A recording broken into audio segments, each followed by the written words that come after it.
It's a great pleasure to welcome Dr. Rhett Gayle, my friend, to the Holos Project, this Holos Project presentation.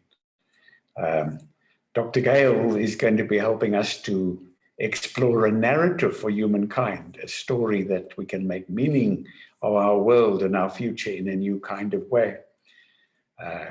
Rhett graduated with a PhD from Colorado University, PhD in philosophy, and his thesis was on multiple personalities from a philosophical perspective. That of itself tells us a lot. His master's dissertation was on the limitations of artificial intelligence. So he is very well qualified to guide us in this conversation around a narrative for humankind. Thank you, Rhett. Over to you. I'm as I mentioned, a little nervous about the format, but I'm sure once I settle in, it will be fine. And I'm just going to give you a brief kind of heads up about what I'm planning to do. I'm going to do a little bit of storytelling, since we're talking about narratives, about how we got to where we are now and why we might think we need a new story. And then I'm going to talk about what the problems and promise of the future are relative to this new story. And then I will end up with some attempt to orient us in moving forward. So that's the plan. It's kind of a three-part thing. So there have been lots of different ways of defining human beings, but I think one way, which is certainly useful for what we're doing, is we are the storytelling animals. And just allow your imagination to drift back to our distant past. There we are, surrounded by darkness. And we have a fire, which is keeping the wild animals away and driving the darkness back a little bit, but we're not quite ready to go to sleep. So it's time to tell stories. Stories that will tell us what the world is, who we are, how we should succeed in the world, how we can be heroes, and what the purpose of it all is. And we can imagine those stories being handed down from generation to generation and staying pretty much the same. But the world changed. Cities and farms took over. We stopped sitting out in the middle of the plain or in the caves with our fires and started building and gathering together in larger and larger groups. And so our stories also changed. But it's important to recognize that the purpose of the stories did not change. We still use them to find out who we are, what the world is like, what we should do in the world, what counts as being a good person, a heroic person, and why bother? Even though we now had different gods, different heroes, and all that, everything purpose-wise remained the same. And again, the stories passed along and the world changed further. And I thought I would give an example of how a new story came into the world and changed things, maybe to give us some inspiration for how that might happen again. And the new story is time is not circular. The same thing does not happen over and over and over again. And God needs us to complete his purposes. I apologize for the gender, but I'm just being historically accurate.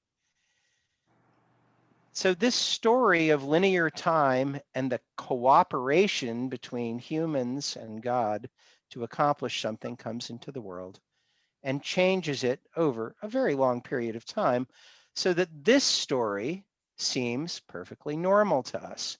Now, I'll talk about science in a little bit, but in our post-religious world, we've dropped the God part, but the progress part remains an integral part of our story. And when you read history and so forth, one of the things you'll notice is this idea of progress is not in everyone's story. Not every culture has a story of progress. So this is a new story that changed things. So we have an example of a new story, and boom, the world changes. Not instantly, as much as we would like, but nonetheless. This also means, of course, and will play into our fears as we go along, that if time is linear and the universe has a purpose, that it's also possible that it has an end, as in it's done now, folks. And that is also a big part of the story that we're still telling. So this goes on for a while, or even longer than a while, and another new story arises out of it. And that is the story that we, through interacting with the physical world, can learn to know the mind of God. Now that seems like a very admirable project. And the people who were running down the road of this project also thought if they could come to learn the mind of God, that they could bring heaven to earth, right? That utopia could come to be, that we would instantiate all these dreams of humanity for a better place here. Now you're like, wait a minute, I thought science was the bad guy in this story. It was the thing that gave us Claudius's materialist universe. That's true, but it's not how it started. The story at the beginning was very spiritual, was very holistic, and very aimed at making things better for all of us. Now, we've kept some of that last bit, right? But coordinately with this, something else happened. We invented machines, industrialization, and that combined with science led to this materialism in two senses: the belief that there were no spiritual things in the universe and that stuff is what matters. That new iPhone makes me a good person. Admittedly, it only has 2 cameras, but you know. So the machines as a way of thinking and atomism, the other part, come together. Science was not originally atomistic. Come together to create an entirely new view of reason, how we think.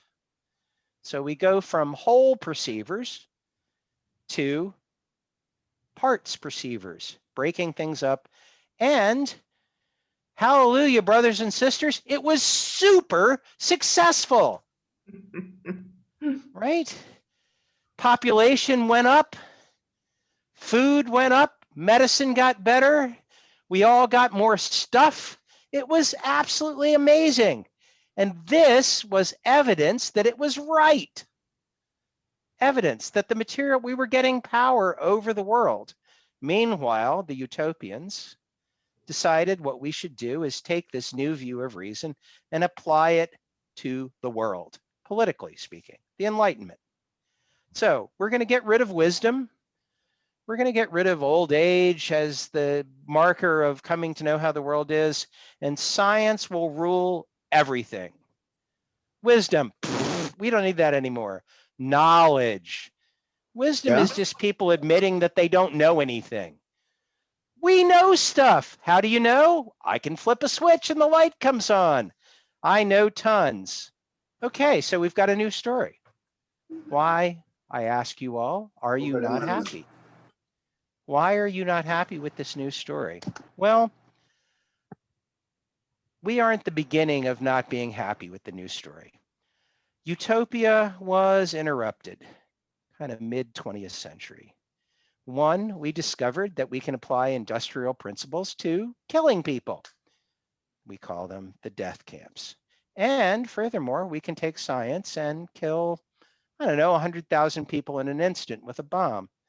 And suddenly, the faith in that story of progress that starts all the way back in the Middle East, thousands of years ago, that story, which has combined with this story of reason, blows up.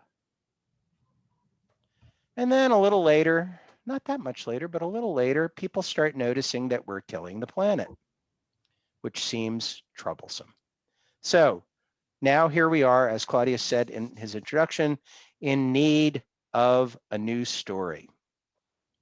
So that has two parts, one of which is scientific and one of which is more psychological. And that is, we need a story that explains how the world works that isn't the story we've been using, because the story of parts without a whole actually doesn't make sense and doesn't even work as good science. And secondly, we need some way of making meaningful sense of being alive. And both those things seem kind of at issue. So that's kind of the part one, the setup. How did we get here? Why are we all so unhappy with the old story? That's my story of the story. So the second part. Okay. So when you need a new story in Hollywood, you hire a scriptwriter. You say, this is what we want, and they write the story and everything moves on. But it seems a little more difficult if we want a story for a whole civilization. And in fact, we have a fundamental kind of problem. And the problem is, we are not only living in the story that we are trying to get rid of, but we are also using that story to understand everything. Ourselves, the world, and the process of creating a new story. So we are in what they would call in the old days a super wicked problem, meaning we are using the tools which have caused the problem to try to solve the problem.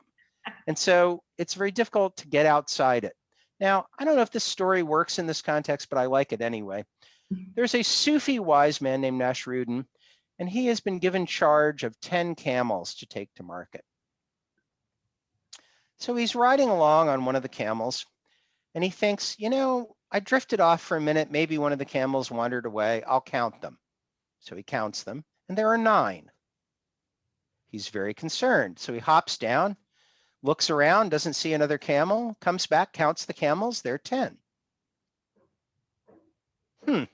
So he gets back on, heads along, and repeats the process again, noticing that there are only 9 camels. And then he gets off, looks around, doesn't see them, counts them again, 10 camels. Well, he forgot that he was riding one of them. And in a certain sense, this is the problem that we're in. We're on one of the camels, and we can't really count it until we get off it. So we have to figure out how to get out of the world that we're in order to compose a new story. Well, how do we do that? So I spent my first career as a philosophy teacher. And one of the things that happens when you teach philosophy is people become confused. Right? And in fact, sometimes they become desperately confused. And usually when students become confused, they panic. Right? They're like, oh, I'm going to fail the class. I don't understand what's going on. What? And so I have to say to them, look, confusion is a doorway to a new reality. If you're never confused, you're actually never learning anything new. So part of the doorway to the new story is our confusion. The fact that we are confused is actually showing us that there's a possibility of something new. So the second thing is, and I'm not clear that this is exactly the right place to say this, but I think it's sort of right. And that is, we have to remember stories are not a series of sentences that we accept as true or false. They're also practices. We practice them into being. When we're children, we imagine things and we play games. And then when we're adults, we also practice them into being. So part of how we will create the new story is through our practices, and also through the kind of things you'll be doing later this evening, and that is collective storytelling. None of us know the whole story, right? Like the story of the elephant, everyone knows the story, right? The blind men are all touching the elephant, and they're all saying a different thing about it. It's a snake, it's a wall, whatever. We all know that one. But the thing they didn't do was think, oh, it's a whole thing. And if we combined our stories of what it is, we would actually know, even though we can't see it. So Claudius and I were talking about this a few weeks ago, and he asked me about the new narrative. And I said, look, we don't actually have the new narrative. We don't, it's not just a matter of like, oh, we've got it. We just need to distribute it, get more people to believe it or to tell it or whatever. I think it remains yet to be told, the new story. But as Douglas Adams, one of the great writers of the 20th century, said, don't panic. Even though the sky is falling, so it seems, don't panic. Buckminster Fuller said to a friend of mine, slow down to go further faster. So let's slow down. Let's not buy into the narrative that we're being sold as the news story, which is fear. As I said to Claudius a couple days ago, fear is the basis of slavery. Without fear, there is no slavery. We are creators, not slaves. So the first thing the news story has to do, even though we don't know what it is yet, is scaffold our courage. It has to be a story that tells us how to be courageous and encourages us to be courageous. So there are two bits of good news. I said the bad news, i.e. this, we don't have the story. So two bits of good news. This is very important. And I have to remind myself and almost everybody else I talk to about this. The future has not happened yet. I hear people constantly going, well, it was like this, so it's going to be like this. But nonetheless, the future has not happened yet. Now, that could be terrifying because the future could be way worse than we think it's going to be. But I find it heartening. And furthermore, the future is not really one thing because it hasn't happened yet. It's really a bunch of possibilities. And all of those possibilities are present in a rooted sense, in a seed sense, perhaps, in the present, right? Everything that's going to happen has some connection to what's happening now. Otherwise, it wouldn't be our future. Now, how is that good news? Well, the good news is if humanity is going to succeed as a species, and we would like our story to be a story of human success, that success, the pieces, the roots of it, the seeds of it are all around us. They're already here. We don't have to create them. We don't have to like erase the board and write something new. All these success is all around us. What we have to do is see it and weave it together, right? And that's how the future comes to be. It isn't like a machine, right? That's the story we're rejecting, that the world is like a machine. So the machine just cranks out results. If we are creators and we want a story of creation, again, I'm not claiming I've got the story. I'm just looking at what the story needs to have in it. Then this weaving together a story of our success makes sense. So I'll tell you a little story that is like this, but not quite exactly the same. So a long time ago in China, somewhat north of me, there was a man named Confucius. I'm sure you've heard of him. Everybody's heard of Confucius.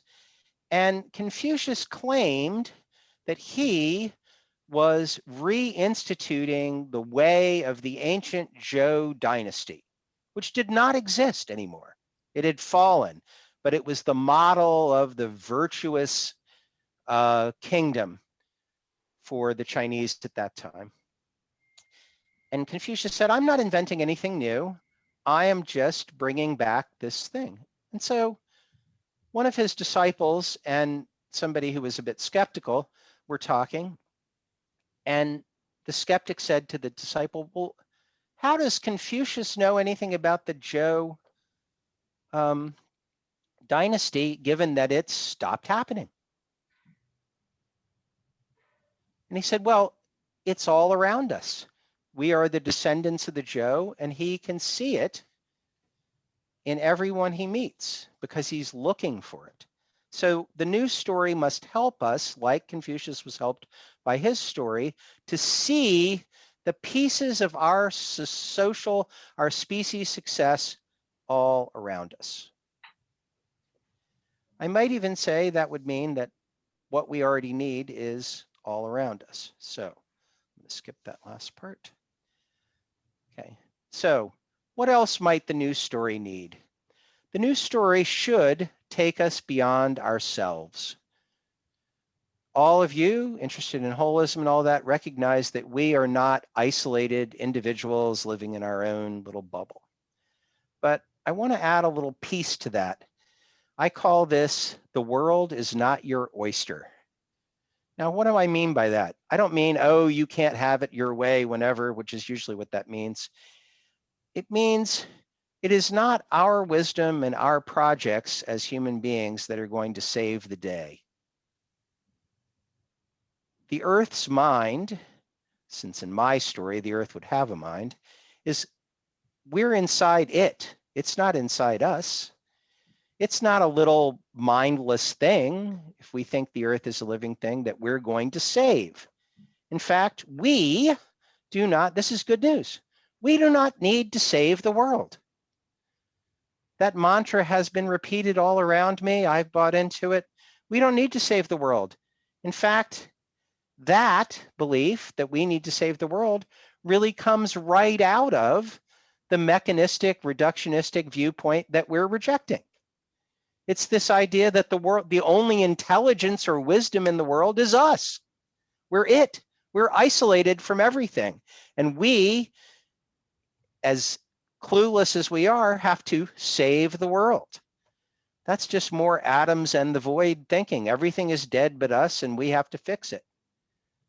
I think that story isn't quite correct. So I will ask you a question, and then I will finish up with the last piece. Here's the question. I have been taught through stuff I've read that the Amazon basis, prior to the arrival of the white people, or the slightly off-white people from Spain and Portugal, was a perfect harmony between the earth and the people living there. Their activity made the jungle better, and the jungle made their lives better. So here was the question that I asked a friend, and I don't have an answer to this. I'm just offering it as a question. What might the earth want to create through us? And by us, I mean like people like us living in a civilization, not in the Amazon. What might would the earth want to create through us that is not what it could get through the Amazon basin civilization, where that harmony and no ecocide and no part thinking and all that? So I just offer that as a question, right? If the earth has ambitions, what does it want to create through us? How are we benefiting? That's one of the questions in the chat box. How do we humans benefit the earth? So one more piece of good news, and then I should be done and let you guys talk. Good news, the universe is incomplete. Not done. Not just the future, but the universe. If, as complexity would teach us, there is ontological emergence, that means new kinds of beings could come to be that don't exist now. Something that would be as different from us as living things as life is from death, dead things. We don't know about that. So to misquote the opening line of the Tao Te Ching, the story that can be told is not the eternal story. So whatever story is going to replace the one we've got, that's not going to be the end of the need for new stories. We're not aiming at finishing the process of inventing new stories. So now what? Well, one, any philosopher would tell you, embrace the mystery. Because wonder, that sense of awe at the infinite creativity of the universe and of the planet, is the beginning of wisdom. And surely our new story must move us back from only knowledge to wisdom. And secondly, to quote the great master Bruce Lee himself, be water. Now, he didn't explain that, but I will attempt to some degree. One of the things that's very interesting about water is water always knows how to go downhill. It always correctly knows what direction down is. And if you remove the obstructions, it will always flow to the sea. But if it could talk and you could ask water, it would not be able to tell you where the sea was, even though it unerringly goes there if it's unobstructed. So I suggest that we imitate water in that way. But then the question is, what is the sea? What is the ocean? I thought about that for a while earlier, and I thought, really, in my version of the story, and I invite you to at least try it on, it's joy, or even divine joy, if you like that sort of language. So if we, in our attempt to create a new story for ourselves, remove the obstructions to joy, which of course will remove the fear, but removing those objections to joy, and the new story will then emerge. Thank you for your time and attention. Thank you, Rhett. That was absolutely marvelous. I really enjoyed that. So much material in there. I'm now going to attempt what for me is quite a challenge technologically, to split you up into breakout rooms, and also to put the questions for the breakout rooms in the chat box, which should be there now. Claudius is going to tell me how long you're going to be in breakout rooms, and we'll come back after we've had a good conversation about these themes.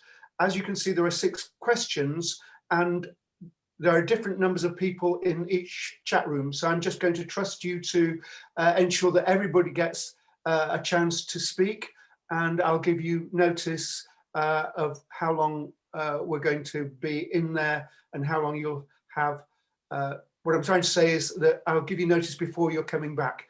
Okay, well, have a good talk, and when we come back, we'll compare notes. So I guess, folks, that everybody's come back. Okay. Thank you for bearing with the slight imperfection in the technical running of this session.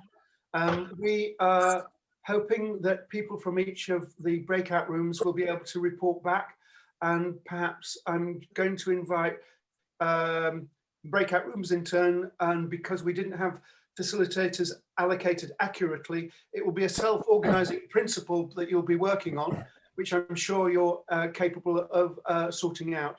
So if I can call on someone from group 1 to share in some way something of your conversations and how you dealt with the questions. You know who you are. Thank you very much for the invitation. Mike here with Denise, Kerry and Claudius. And let me just say, I'm going to keep this very brief with just a couple of words on each. On question 1, the words which we heard were pain and reflection. On question 2, about symbols and answering the question why. On question 3, the resolution of the drama within the story and the narrative. On question 4, on whether or not the narrative needed to be true, greater compassion if the story is true. On who I am, the notion that we are a mirror to each other. On our work, references to hope and the power of attention. And to Rhett's powerful question, what would the earth want to create through us? There was the idea of observation, as if the Voyager had left Earth and we were looking back at the blue dot. But one of the ideas was appreciation. I like that. Michael, thank you very much for that incredibly short and succinct summary. I'm sure that the conversation would have been really marvelous to join, and I'm very jealous. So what I'm going to do is I'm going to ask perhaps you and other representatives from the groups, if you have some notes that you'd be willing to share with us, if you can send them to Claudius, we'll collate them and send them out with the recording. So if I can invite someone from group 2 to self-select to report as well, in your own way, that would be marvelous. Anyone from group 2 willing to report? You know who Don't be you are. shy. Well, of course we know who we are. Or do we? How do we know who we are? So I have some suspicion that the other members of my group are deferring because I was the presenter. So I will allow them to do that, even though I'm disinclined. And so we, in fact, were we did not actually manage the very nice group 1 going through all the different questions. We really, the thing that seemed to catch the majority of our attention was the question about the benefit of humans to the planet. And because it seemed like that was a shift, that many people are of the opinion that humans are not a benefit to the planet, and there was a great deal of power. One of the members of the group talked about the importance of the good question, and somehow this was the example of a good question that would shift the narrative. So I think that kind of tied in with the better story part quite closely. And then right at the very end, there was a question to me about how, what was the point of question 4? And I connected it to question 2 and was really kind of focused on this idea of we are not separate from the cultural story that we're living in. And so there might be some importance to that. Okay, I think I mean, there was a lot more, but I wasn't taking notes because I didn't realize I was supposed to be. So that's what stood out for me. Thank you very much, Rhett. If there is anybody from the group who did take notes and you're able to send them to Claudius, please do. Group 3, is there someone from group 3 who'd be happy to share with us your conversation? Can I just say, I don't know which group I'm in. I'm sorry. Am I in group 3? I think you're definitely group 3, unless... Yes, you were. Okay, wow. Okay, great, thanks. Thank you, John.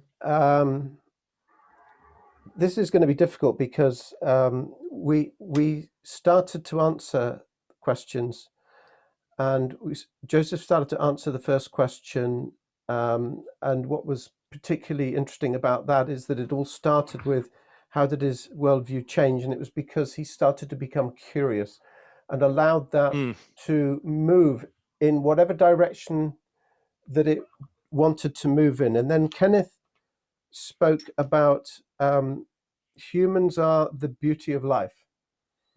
And if you look at it that way, then suddenly the story that you have in your head suddenly moves in a much wider direction. And then Christopher started to talk about beauty is in mankind, and how the story is in our unfolding awareness. And we then spoke about, Joseph then came back and said that one of his experiences came from observing his daughter, and how his daughter, maybe this is to do with where we were going, is through our children. And Jean, you were talking about the fact that we are never static, that our experiences, that whenever we want to answer the question who we are, that is always different and moving and changing. But certainly one of the things that seemed to be is that storytelling is fundamental. So fundamental that the fact that we were having this session for the first 30 minutes was something that was very, very deep, and there were no long philosophical words. So thank you very much for that. But there was enormous meaning, and I don't know if I've ever heard anything from anyone to do with philosophy that is able to say things in plain English. But the reaction to that and the real meaning to that is was, I think, for our group, it took us in a direction where the conversations that we had were probably ones that most of us haven't had for a very long time. So it opens up avenues, and it opens up elements of us that are generally hidden. So it takes storytelling perhaps to a much deeper place. And the possibilities then from that, and the ability to talk with each other, I found quite astounding. And it kept on about, imagine if we even had part of this in our education system, how, I'm not even going to say the word valuable, but what future could we actually have? Because looking back on it, how many of the people now that are spouting forth and making a noise have actually had that in education? And I would imagine that it probably wasn't there. And then Joseph talked about we should be expecting more from our students. We should be not be holding back. We should be not limiting people. We should be talking about what is possible. And Jean talked about the impact of Greta and how that has exploded onto the world, and the difference between an informal and formal narrative from Christopher. So, goodness, it was just amazing, and I don't think I have even finished talking about what we spoke about, but I'm hoping that just gives a flavour. This isn't the facts. This is a flavour of what we spoke about. Thank you very much, John. That is absolutely brilliant. I don't want to cut you off. I would invite you to share your notes again. I'm aware that there are at least 3 people who joined us late because of the confusion about the time. And I remind you that we'll be sending information out and the notes, hopefully, with the recording when we share the recording. If I can call on group 4 now to share, someone to self-select from group 4.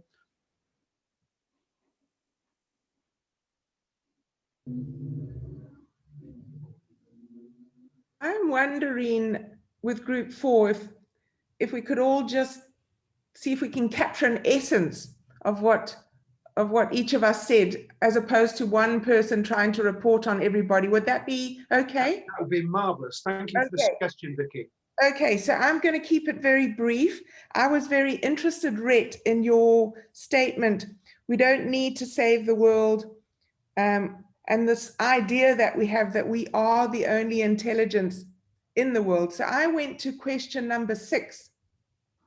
And I do think humankind, there is a purpose for humankind. It's just something that I'm deeply resonant with. And that is to be a vehicle for this one intelligence, to actually just be a vehicle for it. Open mind, surrendered mind to this intelligence, open heart, open will to this one intelligence. And I'll leave it for somebody else to take it from there. Thank you, Vicky. That's marvelous. Would someone else from group 4 like to share? I will, just to say, Claudius, I will invite anyone else to share who hasn't shared from the groups when we finish going around the groups. Someone else from group 4? Celine, why don't you go ahead? Should I? Okay. Yes, just in essence. Okay. I think we also talked about finding out that we are not so meaningful. The idea of we are just a part of nature and we are not separated, very important being. This causes a little bit of an anxiety at the beginning. And then if you can observe this and look at it in a distinct way, you find a beauty in it. To be meaningless, but which gives you a big potential and opportunity, because there's a huge wholeness and you can do whatever you can do. And we thought, we talked about the narrative, if we can find a way between being a part of a nature, but also as a part of an evolution, we can't stop the evolution going towards to bioengineering and robotics, and it's going to continue and we won't be able to stop it. So how we can put these both lives together and create a whole story from it. So that was my understanding from our beautiful talk we had in this session. Thank you very much. Fred, do you want to share anything from the group? Yeah, I got cut off, so Yeah, so did I. Sorry about that. I made a very limited contribution, but it was focused on my concern about the status of narratives that addresses the issue of what makes a narrative a good one. My concern is that we may not have a full enough appreciation of the role of humanity in the context of the universe, and we may be making too great a job of assuming that we are part of nature and therefore can derive our future from the principles that can be discerned in nature, which therefore rather relieves us of responsibility for the kind of world that we humans have created. If there is something exceptional about human beings, well, what is it? How did it happen?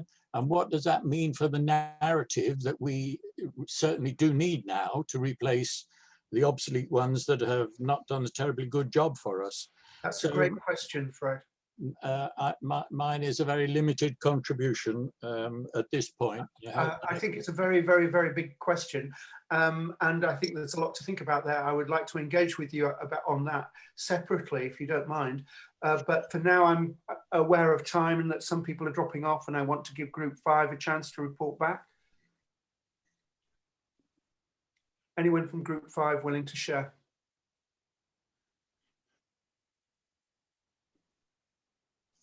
Is there anybody from Group 5 here on the call at the moment? Yeah, I am. Angela, would you like to?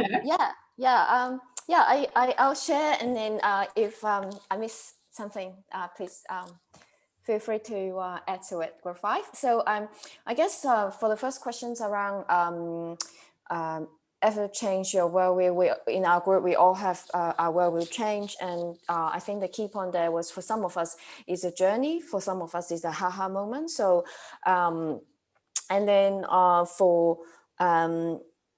we have a lot of discussion around the third question, whether the narrative of a good narrative needs to be true.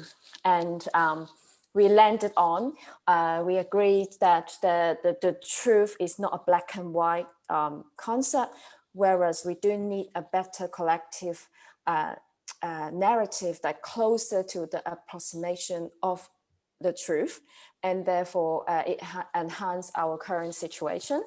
And the fourth question, it was quite interesting, as in, how do you know who you are? It is actually really difficult question. It's an ongoing journey to find out who you are, because it's not really a destiny.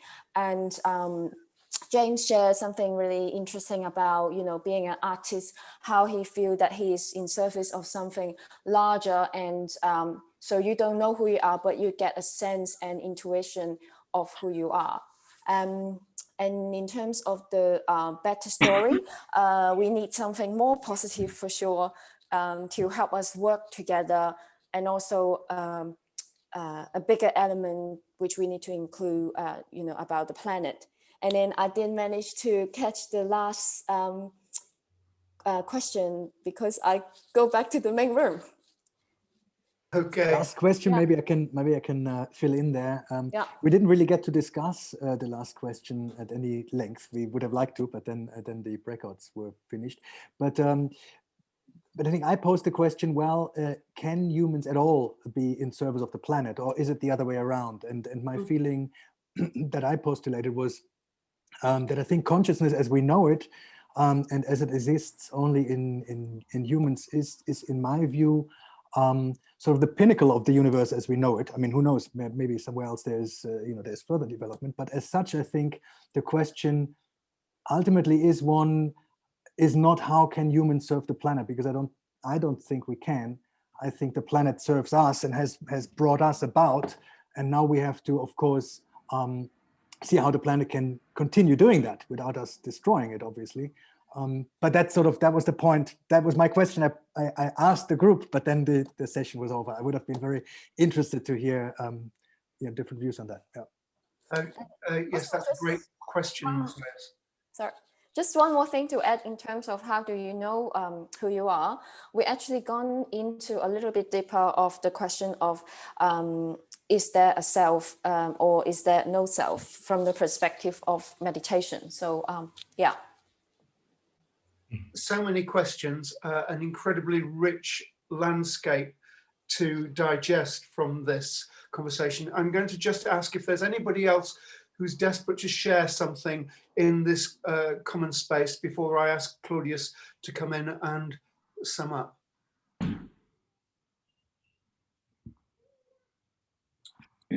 In that case, we're probably I'm going to invite Claudius to come back in and say a few words. So firstly, just to thank us all for this rich conversation. We found it in our group to be something quite deep that emerged. I'm wanting to go back to Rhett and just Rhett, would you just share any insights or any observations just in the last kind of closing moment, and then I want to advertise the next event. So back to you, Rhett. Wow, I was surprised by that.